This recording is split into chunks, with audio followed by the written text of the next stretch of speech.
Divorce and love episode 3। मैं कभी भी तुम्हें डिवोर्स नहीं दूंगा। तुम्हें क्या लगता है कि तुम कौन हो? तुम्हारी यहाँ आने की और मुझे धमकाने की हिम्मत कैसे हुई? काव्या को नहीं पता था कि रोशनी ने जो कपड़े की कीमत बताई थी वो सच है कि नहीं। फिर भी उसकी आवाज़ धीमी हो गई थी। जब काव्या ने रोशनी के जॉब टैग को देखा जिसमें इंटर्न लिखा हुआ था, काव्या ने एक राहत की सांस ली। शुरू में जब रोशनी ने काव्या को ड्रेस की कीमत बताई थी तो काव्या बहुत हैरान रह गई थी, लेकिन जब उसे पता चला कि रोशनी सिर्फ एक इंटर्न थी तो वो बहुत गुस्से में थी कि उसे एक छोटी सी इंटर्न के द्वारा धमकाया गया था। काव्या ने गुस्से से अपना हाथ उठाया और वो रोशनी को थप्पड़ मारने वाली थी। रोशनी को पता था कि काव्या क्या करने वाली थी। इससे पहले रोशनी काव्या को चकमा दे पाती कि किसी ने काव्या के हाथ को पकड़ लिया। शिव सिंह, आप यहाँ क्यों हैं? काव्या रोशनी को मारने ही वाली थी, लेकिन उसने उस आदमी का चेहरा देखा जिसने पीछे से उसके हाथ को पकड़ लिया था। उस इंसान का चेहरा देखकर काव्या अवाक रह गई थी। इंडिया में ऐसा कोई नहीं था जो कुणाल सिंह को नहीं जानता था। वो बहुत ही मजबूत बैकग्राउंड से आता था। उसका ऑरा सबसे अलग था। उसकी तीखी नाक, जेल से सेट किए हुए बाल और उसकी 6.2 की हाइट। जो भी लड़की उसे देखती थी वो उसकी दीवानी हो जाती थी। रोशनी चौंक गई थी कुणाल को यहाँ देख। उसने सोचा वो यहाँ क्यों है? उसे इस समय इंडिया से बाहर अमेरिका के अपने ऑफिस में होना चाहिए था, ना कि यहाँ। कुणाल को 2 महीने 23 दिन और 15 घंटे बाद रोशनी को कुणाल का चेहरा देखकर वो पहली वाली खुशी नहीं हुई जो उससे हुआ करती थी। कुणाल ने काव्या के हाथ को छोड़ दिया। फिर उसने पैंट की जेब से रुमाल निकालकर अपने हाथ को इस तरह से पोंछने लगा जैसे कि उसने अभी किसी गंदगी को छुआ था। शिव सिंह, आप यहाँ किस काम से आए हैं? काव्या ने कुणाल के हाथ पोंछने की बात को इग्नोर करते हुए उससे पूछा। कुणाल ने काव्या की बात का कोई जवाब नहीं दिया और अपने बगल में खड़े संजय को देखा। इतने साल कुणाल के लिए काम करने के बाद संजय को पता था कि कुणाल का क्या मतलब था।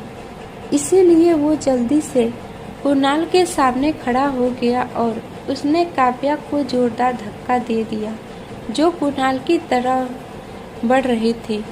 काव्या के पैर थोड़े डगमगा गए थे जब संजय ने उसे धक्का दिया था, लेकिन वो गिर पाती कि उसे पास ही खड़े मेकअप आर्टिस्ट ने बचा लिया। तुम्हारी हिम्मत कैसे हुई मेरी वाइफ को मारने की कोशिश करने की? उसने डांटने की। आदित्य ने काव्या से इतना कहा और काव्या की तरफ अपनी उंगली से इशारा करते हुए संजय से कहने लगा, संजय, इसे इंटरनेट इंडस्ट्री से ब्लैकलिस्ट करने की तैयारी करो। कुणाल के शब्दों ने काव्या को पूरी तरह से ब्लैंक कर दिया था।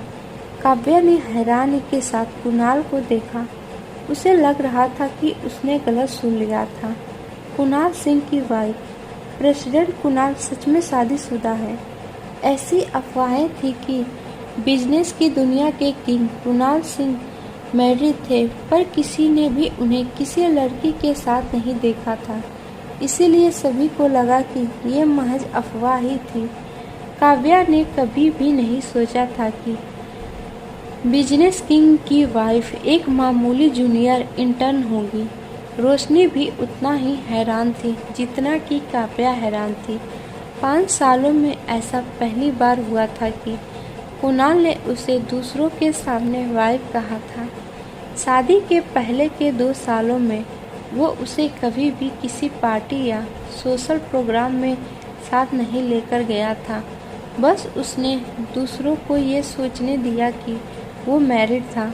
उसने कभी अपनी शादी की अंगूठी भी नहीं पहनी थी। प्रेसिडेंट कुणाल, मुझे पता है कि मैंने गलत किया है, पर प्लीज़ मुझे ब्लैकलिस्ट में ना डालें। काव्या ने कुणाल के सामने घुटने टेक दिए और उससे भीख मांगते हुए ये एग्जाम्पल दिया कि कैसे आप एक कमज़ोर को डराते हैं और जब आपके सामने कोई मजबूत इंसान आ जाता है तो आप उसके सामने झुक जाते हैं। काव्या ने अपने घुटने कुणाल के सामने इसलिए टेक दिए थे क्योंकि वो जानती थी कि कुणाल को कुछ ही मिनट लगेंगे उसे बर्बाद करने में। कुणाल ने काव्या को नज़रअंदाज किया। इसके बजाय उसने रोशनी को देखा और उसका हाथ पकड़कर जाने के लिए मुड़ा। रोशनी ने कुणाल के हाथ से अपना हाथ छुड़ा लिया और कुणाल से कहने लगी, मैं अभी काम कर रही हूँ, आप यहाँ से जा। इससे पहले कि रोशनी अपनी बात पूरी कर पाती, कुणाल ने सीधे उसे अपने कंधे पर उठाया और ले गया। जाने से पहले उसने संजय से कहा, संजय, मैं उस इंसान को दोबारा नहीं देखना चाहता जिसने मेरी वाइफ पर हाथ उठाने की कोशिश की हो। कुणाल के इन शब्दों ने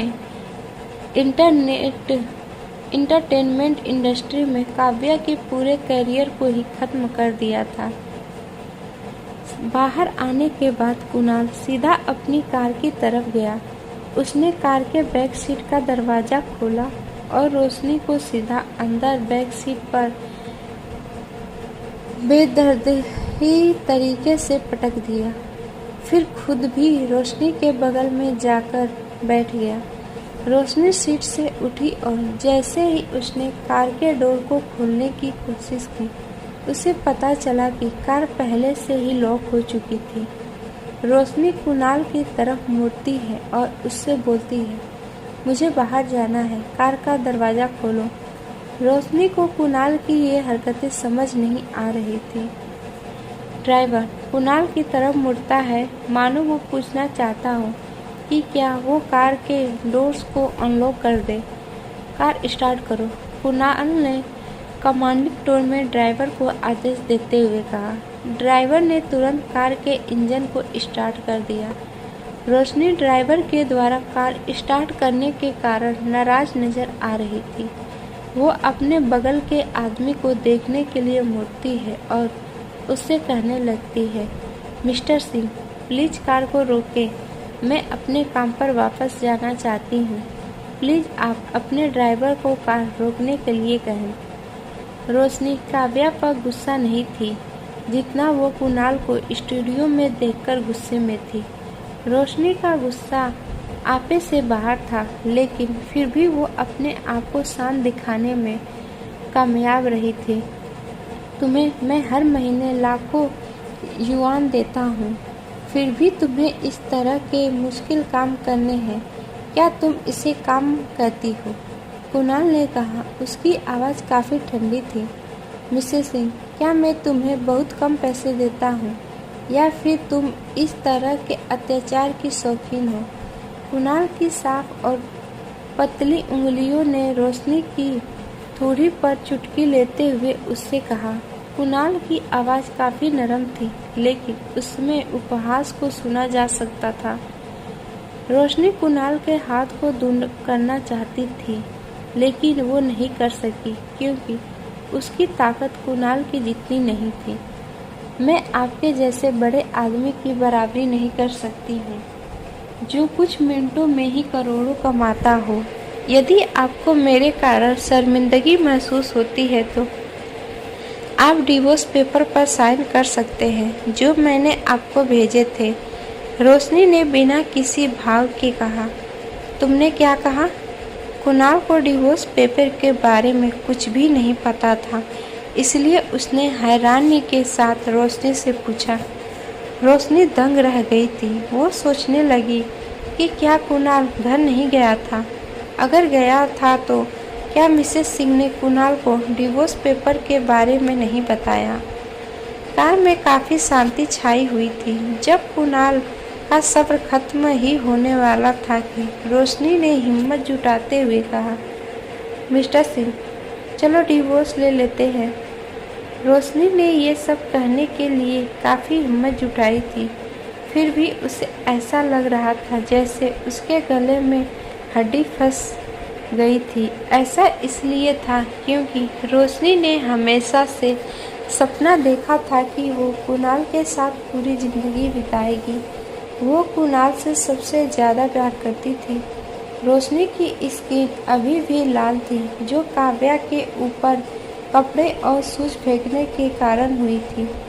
क्या तुम्हें पता है कि तुम क्या कह रही हो? कुणाल की आवाज़ शांत थी। उसने किसी भी तरह के दुख या खुशी को महसूस नहीं किया जा सकता था।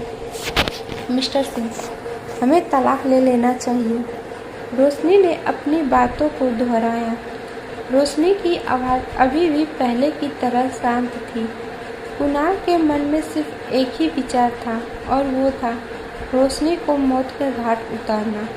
कुणाल ने ज़बरदस्ती अपने गुस्से को दबाया और रोशनी के कान के पास जाकर फुसफुसाया, अगर तुम बात को बढ़ा चढ़ा के बोलोगी तो कोई भी तुम पर विश्वास नहीं करेगा। कुणाल काफ़ी समय से बिजनेस में था और उसे लोगों का दिमाग पढ़ने आता था। रोशनी को देखकर वो बता सकता था कि रोशनी इस बार अपनी बातों को लेकर सीरियस थी। हालांकि कुणाल इस बात को मानने के लिए तैयार नहीं था कि रोशनी उसे छोड़ना चाहती थी। क्या आपको लगता है कि मैं नाटक कर रही हूँ? रोशनी ने कुणाल को देखते हुए कहा। कुणाल ने उसकी बात का कोई जवाब नहीं दिया। उसने उसकी तरफ देखा और बस अपना सिर हिला दिया, जैसे कि वो बताना चाहता हो कि हाँ, वो नाटक कर रही थी। मिस्टर सिंह, मैंने पहले ही डिवोर्स पेपर पर साइन कर दिए हैं। जब आप भी उन पेपर्स पर साइन कर देंगे तो हम दोनों एक दूसरे से आज़ाद हो जाएंगे। रोशनी ने एक कड़वाहटपन के साथ कहा। तो क्या हुआ? तुमने भले ही डिवोर्स पेपर पर साइन कर दिया हो, पर मैं कभी भी उन डिवोर्स के पेपर पर साइन नहीं करूँगा। मैं कभी भी तुम्हें डिवोर्स नहीं दूँगा। कुणाल ने रोशनी की आंखों में देखते हुए एक जिद्दी बच्चे की तरह कहा। उसकी आवाज़ काफ़ी ठंडी थी। ऐसा लग रहा था कि कार के तापमान में कुछ डिग्री की गिरावट आ गई थी। रोशनी ने कुणाल की तरफ देखा। उसकी सुस्त आंखों में उदासी छा गई थी जब उसने कुणाल की बात सुनी। रोशनी जानती थी कि कुणाल ऐसा ही कुछ कहेगा, क्योंकि वो उसे 5 सालों से जानती थी। उसे उसके बारे में सब कुछ पता था। वो जानती थी कि कुणाल को नहीं पसंद कि कोई भी उसे रिजेक्ट करे। उसे ये बिल्कुल भी नहीं पसंद था कि कोई उसकी बातों को मानने से इनकार कर दे। वो किसी घमंडी राजा की तरह था। हालांकि रोशनी को जिस इंसान से पहली नज़र में प्यार हो गया था, अब वो इंसान पहली तरह नहीं रह गया था। एपिसोड 4। माफ़ी मांगो। जिस कुणाल से उसे प्यार हुआ था, अब वो पहले जैसा नहीं रह गया था। वो इतना क्रूर हो गया था कि अब रोशनी को उसे देखकर घुटन होने लगी थी। क्या आप ये नहीं पूछना चाहेंगे कि मैं डिवोर्स क्यों चाहती हूँ? रोशनी ने कुणाल की तरफ देखते हुए उससे पूछती है। वजह कुछ भी हो, इम्पोर्टेंट नहीं है मेरे लिए। कुणाल ने रोशनी को बिना देखे उससे कहा। इम्पोर्टेंट बात उसके लिए ये थी कि वो कभी भी डिवोर्स के लिए राजी नहीं होगा। रोशनी निराश महसूस कर रही थी। वो सच में तलाक चाहती थी कुणाल से। वो सिंह परिवार को उस ठंडी जेल से भागना चाहती थी। अगर आप डिवोर्स पेपर पर साइन नहीं करते हैं तो मुझे मजबूरन आपको कोर्ट में घसीटना होगा, रोशनी ने कहा। उसकी आवाज़ एकदम सख्त थी। वो कुणाल के साथ चीज़ों को इतना मुश्किल नहीं करना चाहती थी, पर कुणाल ने उसे मजबूर कर दिया था। रोशनी की बात सुनकर कुणाल का चेहरा भयानक हो गया था। जो लोग उसे जानते थे उन्हें पता था कि वो अपना आपा खोने वाला था। इस पूरे देश में ऐसा कौन सा लॉयर है जो कुणाल सिंह के अगेंस्ट खड़े होने की हिम्मत रखता है? कुणाल ने एक घमंड के साथ रोशनी को देखते हुए उससे कहा। कुणाल की बात सुनकर रोशनी चुप हो जाती है। उसकी बात को गलत साबित करने के लिए रोशनी के पास कोई शब्द नहीं थे। कुणाल एशिया का नंबर 1 बिजनेसमैन था। वो एशिया का सबसे अमीर आदमी था। भला कौन उसके खिलाफ जाने की हिम्मत कर सकता था? कुणाल ने अपना सिर घुमा लिया। उसने दोबारा रोशनी की तरफ नहीं देखा। फिर उसने अपना सिर सीट से टिका लिया और अपनी आंखें बंद कर ली। उसे देखकर रोशनी बता सकती थी कि वो कितना थका हुआ था। मैम, सर ने कुछ दिनों से बिल्कुल भी आराम नहीं किया है, इसीलिए वो इतने ज़्यादा थक गए हैं। संजय, जो आगे वाली ड्राइविंग सीट के साइड बैठा था, उसने रोशनी से कहा। जब उसने रोशनी को कुणाल को देखते हुए देखा, कुणाल की दादी ने एक बार कुणाल के ऊपर कमेंट किया था कि कुणाल एक राजा की तरह है और वो उन लोगों में से है जो किसी भी चीज़ पर आसानी से जीत हासिल कर लेते हैं। कुणाल एक वर्काहोलिक इंसान था जो एक बार अगर किसी काम को करना शुरू कर देता था तो उसके बाद उसे किसी की भी परवाह नहीं होती थी। सिंह बिजनेस जो कि बैंकरप्ट होने वाली थी। कुणाल के पास सिर्फ 1 साल था अपने बिजनेस को बचाने के लिए।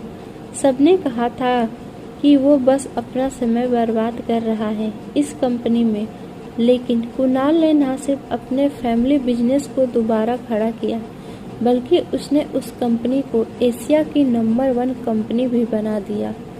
कार के रुकने पर रोशनी रियलिटी में वापस आ गई थी। रोशनी सिंह विला में नहीं जाना चाहती थी, लेकिन कुणाल उसे जबरदस्ती घर के अंदर ले गया। इस समय मिसेस सिंह, कुणाल की मॉम बीना और दिशा घर पर नहीं थे। सिंह परिवार की मेड कुणाल को घर में देखकर थोड़ी हैरान हुई, जो अचानक वापस आ गया था। घर के अंदर आते ही कुणाल ने अपने जूते निकाले और अपने स्लीपर्स पहन लिए। उसने धीमी आवाज में रोशनी से कहा, बात लेने के लिए पानी तैयार करो। कुणाल को जर्मफोब था।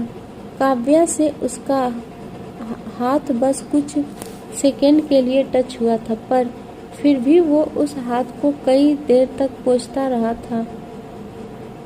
रोशनी के अलावा किसी को भी उसके कमरे में जाने की परमिशन नहीं थी, यहाँ तक कि वीना, कुणाल की माँ और दिशा को भी नहीं थी। हम दोनों का जल्दी तलाक होने वाला है, तो आपको अब अपने काम अपनी नौकरानी से करवाने चाहिए। रोशनी ने फिर से अपनी बात को दोहराया। रोशनी का बार बार तलाक के बारे में बात करना कुणाल के गुस्से को बढ़ा रहा था। कुणाल की चिल जैसी आंखें रोशनी पर ही टिकी हुई थी। वो रोशनी को इस तरह से देख रहा था जैसे वो उसके टुकड़े टुकड़े करना चाहता हो। संजय कभी कुणाल को देखता तो कभी रोशनी को देखता। वो जानता था कि अब कुणाल का गुस्सा फटने ही वाला था, पर वो ये भी जानता था कि वो कुछ नहीं कर सकता था। इसीलिए उसने ऐसे जताया जैसे उसे कुछ पता ही ना हो। रोशनी अपने ऊपर कुणाल के नज़रों को महसूस कर पा रही थी। वो जानती थी कि कुछ ऐसा ही होगा। कुणाल जैसा आदमी कभी भी इतनी आसानी से डिवोर्स पेपर पर साइन करने के लिए नहीं मानेगा। उसने कुछ नहीं कहा, बस उसने एक आह भरी। फिर वो ऊपर चली गई कुणाल के नहाने की तैयारी करने के लिए। उसने कुणाल के साफ कपड़े सेल्फ पर रख दिए। फिर जाने के लिए पलटी ही थी कि उसने देखा कुणाल बाथरूम के दरवाजे के पास खड़ा था। रोशनी ने उसे देखकर अपना सर नीचे कर लिया और उसके पास से गुजरते हुए वो जाने ही लगी कि कुणाल की गहरी आवाज़ उसके कानों में पड़ी, तुम्हारा गिफ्ट बेड के साइड टेबल पर रखा हुआ है, कुणाल ने रोशनी से कहा। पर रोशनी ने उसकी बातों पर कोई ध्यान नहीं दिया और वो बाथरूम से बाहर आ गई। बाहर आने के बाद ना चाहते हुए भी उसकी नज़र बेड के साइड टेबल पर चली गई। वहाँ पर एक रेड वेलवेट का एक बॉक्स रखा हुआ था जिसके अंदर पायल थी। कुणाल ने कभी भी उससे प्यार नहीं किया था, लेकिन वो जब भी कभी बाहर जाता था तो वो हमेशा उसके लिए कुछ ना कुछ गिफ्ट जरूर लाता था। वो जो भी गिफ्ट देता था वो हमेशा कंगन, कपड़े या तो पायल होते थे। पास्ट में उसने सोचा था कि कुणाल उसकी केयर करता था, इसीलिए उसके लिए वो उन गिफ्ट्स को लाता था। लेकिन जब वो आज उस बारे में सोचती है तो उसे पता चलता है कि कुणाल एक ऐसा आदमी था जो अपनी प्रॉब्लम्स को सिर्फ पैसों से हल करना जानता था। वो ये सोचता था कि उसे सिर्फ पैसे चाहिए थे, इसीलिए वो रोशनी के लिए इतने महंगे महंगे गिफ्ट्स लाता था। रोशनी उस कमरे में और नहीं रहना चाहती थी जिसमें कुणाल की खुशबू फैली हुई थी, इसीलिए वो कमरे से बाहर आ जाती है। जब वो नीचे जाती है तो वो देखती है कि वीना सिंह और दिशा वापस आ गए थे। रोशनी को देखकर वीना सिंह को वो पोछे का पानी याद आ जाता है जो रोशनी ने उनके ऊपर फेंका था। तुम वापस क्यों आई हो? तुम्हें किसने अंदर आने दिया? वीना सिंह की बात को बीच में काटते हुए दिशा ने रोशनी से पूछा, जैसे वो इस घर की मालकिन हो। वीना सिंह आगे कुछ बोलने ही वाली थी कि एक ठंडी आवाज़ ने उनकी बात को बीच में ही काट दिया। मैं उसे वापस ले आया, कुणाल ने कहा। वो इस समय सेकेंड फ्लोर की सीढ़ियों के पास खड़ा हुआ था। उसके बालों से अभी भी पानी टपक रहा था। कुणाल, दिशा की आवाज़ तुरंत ही नर्म हो गई जब उसने कुणाल को देखा। आप वापस आ गए, वीना ने हैरानी के साथ कहा। जाहिर सी बात थी कि वो अचानक कुणाल के आ जाने से हैरान थे। कुणाल ने उदास भरी आंखों के साथ वीना जी को देखा, फिर उसने वीना जी और दिशा को पूरी तरह से इग्नोर करते हुए रोशनी से कहने लगा, तुम अभी भी वहाँ क्यों खड़ी हो? ऊपर आओ और मेरे बालों को सुखाने में मेरी मदद करो। कुणाल ने यह सब बिना किसी भाव के साथ रोशनी से कहा था। उसकी आवाज़ काफ़ी रोबदार थी। रोशनी ने भी ऊपर जाने में कोई ना नकर नहीं की, क्योंकि वो अब और दिशा और वीना के ताने नहीं सुनना चाहती थी। कुणाल, क्या उसने तुम्हें नहीं बताया है कि वो तुमसे डिवोर्स चाहती है और इसने पहले से ही डिवोर्स पेपर पर साइन कर दिए हैं? वीना जी की आवाज़ परेशानी से भरी हुई थी। उन्हें डर था कि रोशनी फिर से कोई चाल चलने की कोशिश कर रही थी। उसी समय दिशा की प्यारी आवाज़ आई, कुणाल, भले ही आपको इससे गुस्सा आए, फिर भी मुझे आपको बताना होगा कि ये रोशनी ही थी जिसने कल रात आपसे डिवोर्स लेने के बारे में कहा था। आंटी ने बस उन्हें थोड़ी सी उनकी गलती बताई थी, जिसके बदले में उन्होंने उनके ऊपर पोछे का पानी फेंक दिया था। दिशा वीना जी की अडॉप्टेड बेटी थी, पर दिशा ने उन्हें हमेशा से आंटी ही कहा था। ऐसा नहीं था, क्योंकि वीना जी दिशा की शादी कुणाल से करवाना चाहती थी।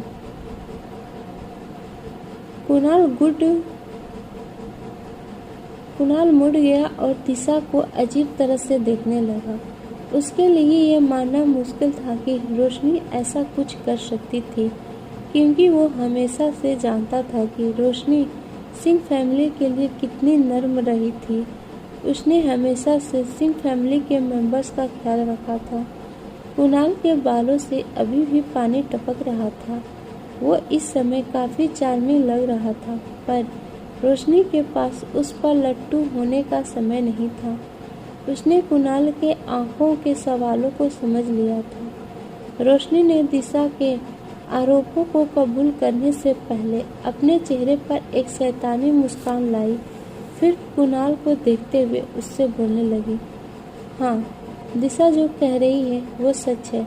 मैंने सच में मिसेस सिंह के ऊपर पोछे का पानी फेंका था। पास्ट में चाहे कुणाल उसकी बातों पर विश्वास करे या ना करे, वो हमेशा उसे सफाई देती थी कि दिशा और वीणा जी ने उससे जो कहा वो झूठ है। उसने ऐसा कुछ भी नहीं किया है। लेकिन आज वो कुणाल को इतना गुस्सा दिलाना चाहती थी कि वो गुस्से में डिवोर्स पेपर पर साइन कर दे और उसे जाने दे। जाओ और माफ़ी मांगो। कुणाल की आवाज़ धीरे धीरे बढ़ने लगी थी। रोशनी ने माफ़ी मांगने से मना कर दिया था, तो वहीं वीणा जी से माफ़ी मांगेगी जब वीणा जी ने जो उसके साथ पास्ट में किया था उसके लिए माफ़ी मांगती। कुणाल, ये लड़की बिल्कुल भी तुम्हारे लायक नहीं है। देखो इसे, ये कहीं से भी सिंह फैमिली की बहू की तरह नहीं लगती है। बेहतर होगा कि वीणा जी बहुत ज़्यादा गुस्से में थी, लेकिन इससे पहले वो अपनी बात पूरी कर पाती कि कुणाल ने उन्हें बीच में ही रोक दिया। रोशनी ने जो कुछ भी किया है उसके बदले में आप संजय को बोलकर कोई भी चीज़ ले सकती हैं। वीणा जी का चेहरा काला पड़ गया था। उन्हें हैरानी हो रही थी कि उनका बेटा उस गरीब लड़की के लिए इतना प्रोटेक्टिव क्यों हो रहा था। कुणाल आंटी कल रात इतने गुस्से में थी कि उन्हें गुस्से के कारण दिल का दौरा पड़ गया था। आप सबको ये एपिसोड कैसा लगा प्लीज़ कमेंट करके ज़रूर बताइएगा और चैनल को लाइक, सब्सक्राइब और शेयर करना ना भूलिएगा, क्योंकि इससे हमें मोटिवेशन मिलती है और हम आप सबके लिए ऐसे ही प्यारी प्यारी स्टोरी लाते रहेंगे। धन्यवाद।